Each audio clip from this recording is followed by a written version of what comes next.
Etihad Airways, and then Emirates and Fly Dubai in Dubai. And really, really always enjoyed everything around traveling, planes. That was just my life. Yeah. Until like 3 years ago, where I just woke up one day and I thought, my heart's not in it. And if my heart's not in it, I just can't do it. And that was the year where I said to my husband, I think I will resign. And so I did that year and did a little bit of my homework and went a little bit inwards, and I thought, what do you want to do? So, what's your new passion?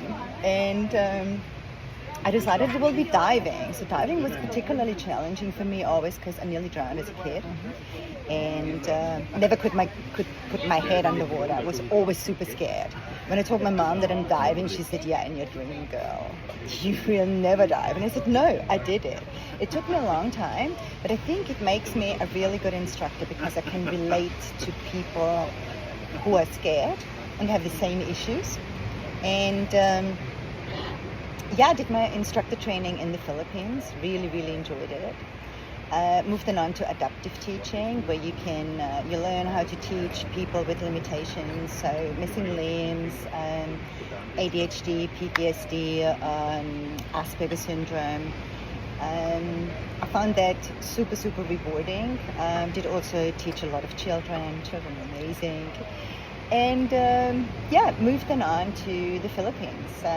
Stayed there for 2 years and went into Koh Samui. I did love the Philippines, but the food wasn't great.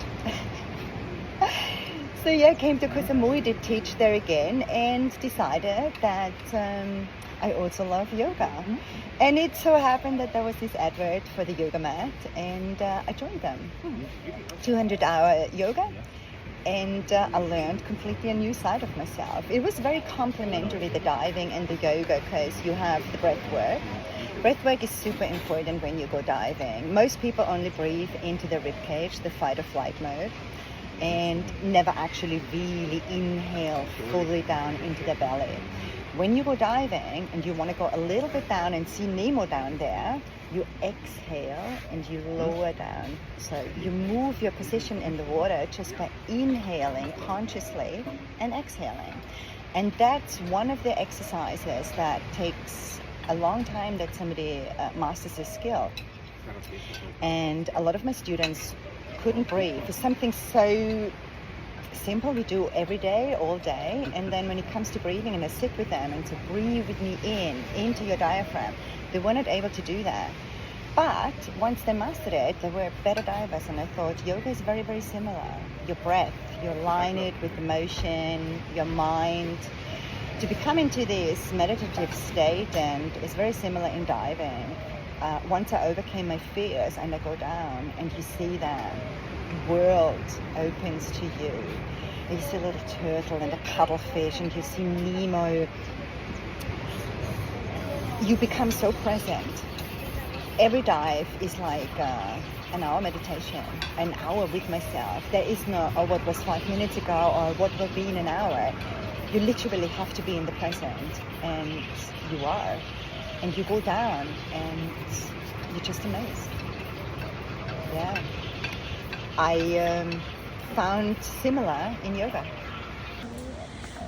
I did yoga 15 years, like on and off, like you said, sometimes once a week, sometimes every day, sometimes once a month,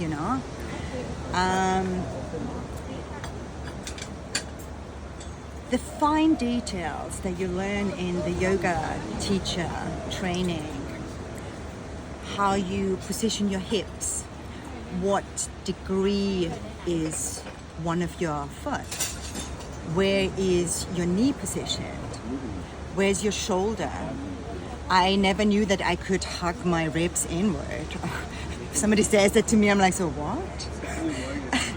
But it makes a huge difference if you actually know how the posture is proper executed.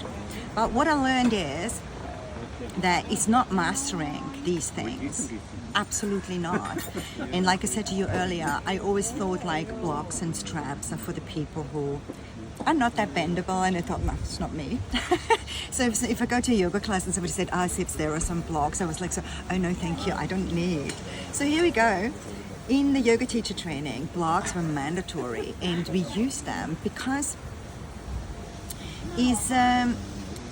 it helps you more to enjoy the sensation rather than hitting a target in terms of, oh, I tried to bring my hand down to my ankle. It's not about that. Yoga is not about mastering these postures. It's really getting to know yourself, your body. You see how it transforms, and every time I do something new, a new yoga pose, I learned about myself, and I found that very exciting, just to see that I can become as good as other people. Although, like I said, it's not the aim. It's you do what feels good for you.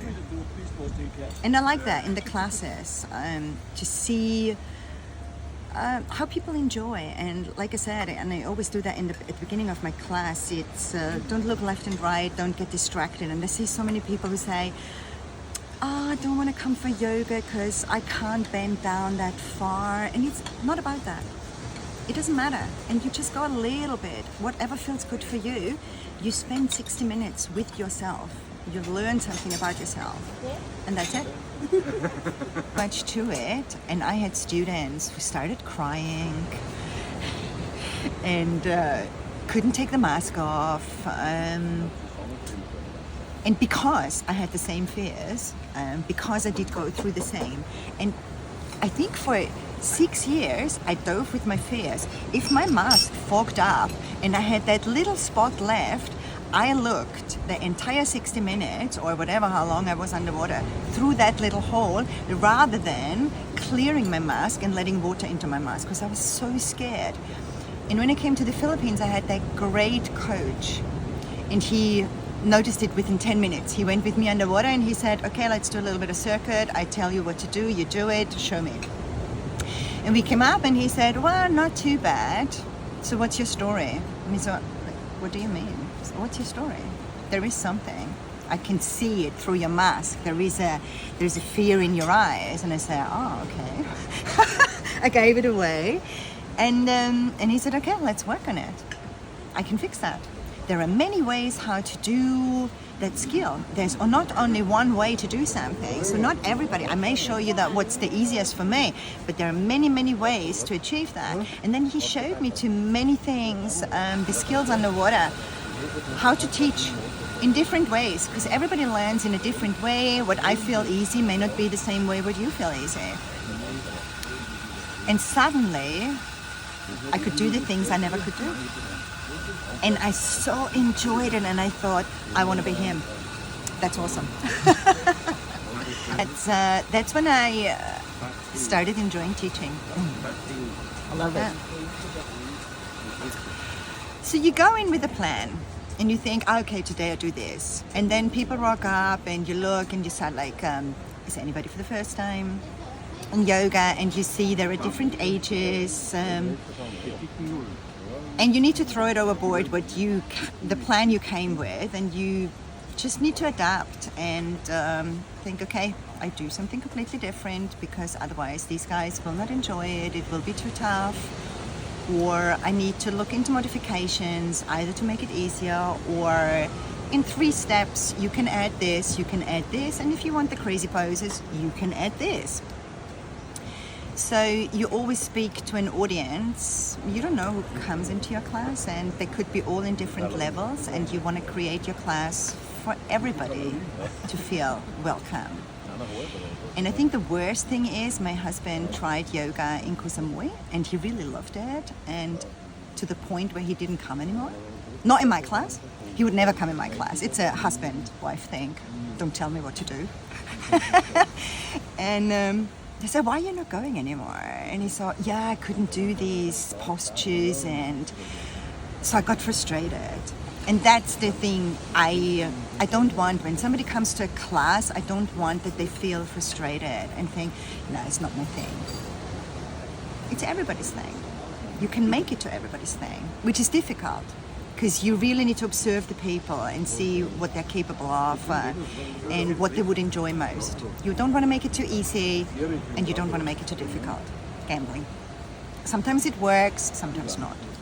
Somebody asked in the yoga teacher training, so what about in a class where, really experienced people come and they're better than you? They have a wider range of mobility. Like I said earlier, in the seated straddle, I cannot bring my body between my legs. I cannot. But other people can. Or the crane, the crow pose. Now, in the meantime, I can do it. But at the beginning, I thought, what do you do with these people? And our yoga teacher said, it doesn't matter. It totally doesn't matter. There will always be somebody who can do something better than you. But like I said, go back. What's the meaning of yoga? What's the purpose of yoga? It's not about mastering these postures and actually these crazy poses. You want to connect with your body. They're fun poses. And in every class, I like to add, for the crazy ones, maybe a little grasshopper pose or something like this. And most of the people are just staring and so, no. So my fear actually, is there. But I haven't been in a class where somebody could do something crazy that I wasn't able to do. Yeah.